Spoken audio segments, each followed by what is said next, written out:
Сәлеметсіңдер ме оқушылар? Бүгін математикадан 51-ші сабақ. Сабақтың тақырыбы уақыт, уақыттың өлшем бірліктері. Бірінші есеп: тәулік бөліктерінің ұзақтығын біліп, кестеге жаз.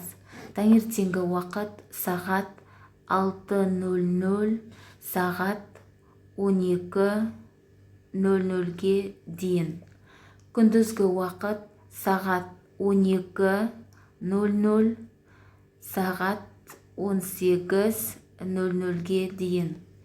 Кешкі уақыт сағат 18:00 сағат 24:00-ге дейін. Түнгі уақыт сағат 24:00 сағат 6:00-ге дейінгі түнгі уақыт. Есіңде сақта, бір тәулікте 24 сағат бар. Ол 4 уақыт аралығына бөлінеді: таңертең, күндіз, кеш және түн. Екінші есеп: апта күндері атауларының тізбегін жаз. Күнделікті күн тәртібің туралы әңгімеле. Бір аптада 7 күн бар. Аптаның бірінші күні дүйсенбі, екінші күні сейсенбі, үшінші күні сәрсенбі, төртінші күні бейсенбі, бесінші күні жұма, алтыншы күні сенбі, жетінші күні жексенбі. Үшінші есеп: суретке қара. Жыл мезгілдерінің айларын ата. Бір жылда 12 ай бар. 3 айдан 4 жыл мезгіліне бөлінеді. Бірінші қыс мезгіліне: желтоқсан, қаңтар, ақпан бұл қыс айлары. Наурыз, сәуір, мамыр бұл көктем айлары. Маусым, шілде, тамыз бұл жаз айлары. Қыркүйек, қазан, қараша бұл күз айлары. Қайталаймыз: желтоқсан, қаңтар, ақпан бұл бізде қыс айлары. Наурыз, сәуір, мамыр көктем айлары. Маусым, шілде, тамыз жаз айлары. Қыркүйек, қазан, қараша күз айлары. Жыл жер планетасының күнді толық бір айналым жасағандағы уақыт. Бір жылда 12 ай бар. Олар 3 айдан 4 жыл мезгілін құрайды: қыс, көктем, жаз, күз.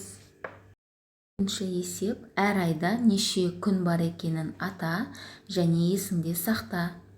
Қаңтар, наурыз, мамыр, шілде, тамыз, қазан, желтоқсан айларында 31 күн бар. Сәуір, маусым, қыркүйек, қараша айларында 30 күн бар. Ақпан айында 28 күн бар. 4 жылда бір рет 29 күн болады. Ай бұл айдың жерді айналумен байланысты уақыт бірлігі. Әр айдағы күндер саны әр түрлі болуы мүмкін. Бесінші есеп: күнтізбені пайдаланып, әр жыл мезгілінің неше күнге созылатынын біл. Қыс мезгілі бізде желтоқсан 31 күн, қаңтар 31 күн, ақпан 28-29 күн болады. Барлығын қосқанда қыс мезгілі 90-92 күнге созылады.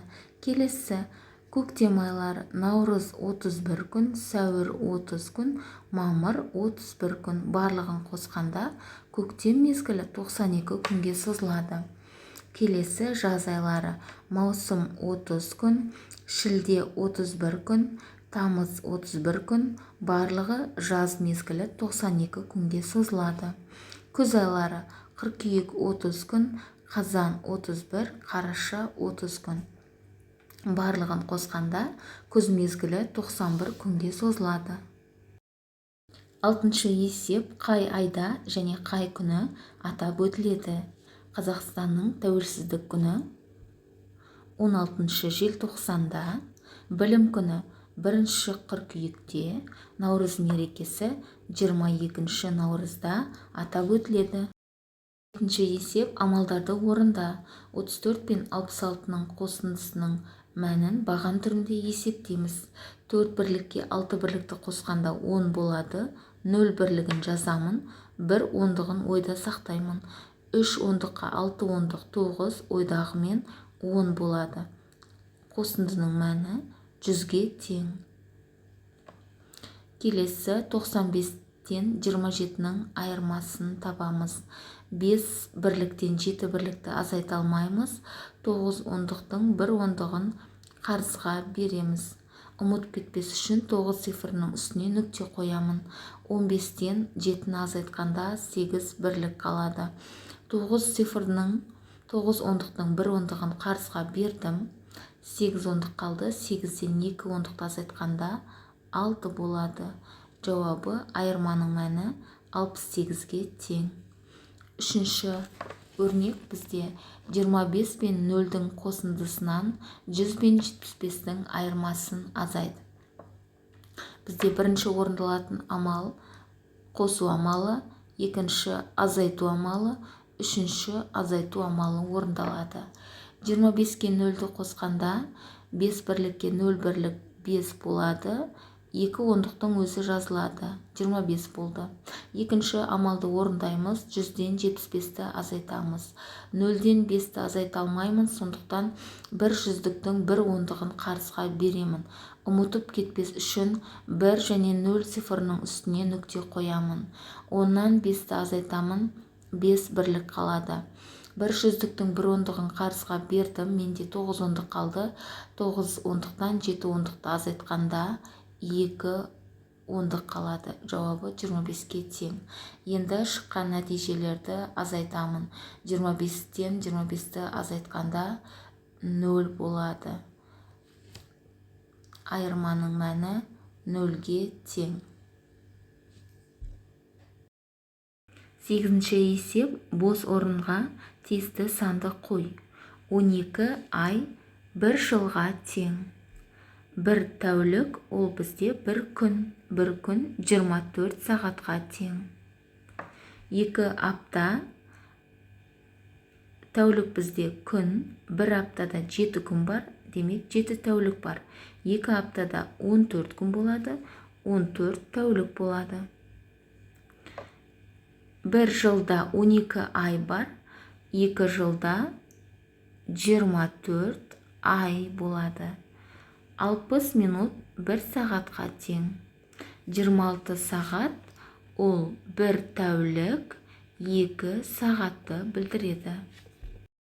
9-шы есеп үй жұмысы. Отбасы мүшелерінің туған айын, күнін және жасын кесте құрып жаз. Менің отбасым: әкем туылған күні 27-сі, айы ақпан, жасы 42-де. Анам туылған күні 22-сі, айы туылған айы наурыз, жасы 39-да. Ағамның туылған күні 5-сі, туылған айы мамыр, жасы 13-те. Менің туылған күнім 8-і, айы тамыз айында, жасым 8-де. Інімнің туылған күні 7-де, туылған айы қараша, жасы 6-да. 10-шы есеп берілген уақыттар тәуліктің қай бөлігі екенін ата және басқаша жазып көрсет. 15 сағат күндізгі уақыт, 21 сағат кешкі уақыт, 12 сағат 30 минут күндізгі уақыт, 20 сағат 10 минут кешкі уақыт, 23 сағат 15 минут кешкі уақыт. Балалар, осымен бүгінгі біздің сабағымыз аяқталды. Сабақ ұнаса каналға жазылып, лайк басуды ұмытпаймыз.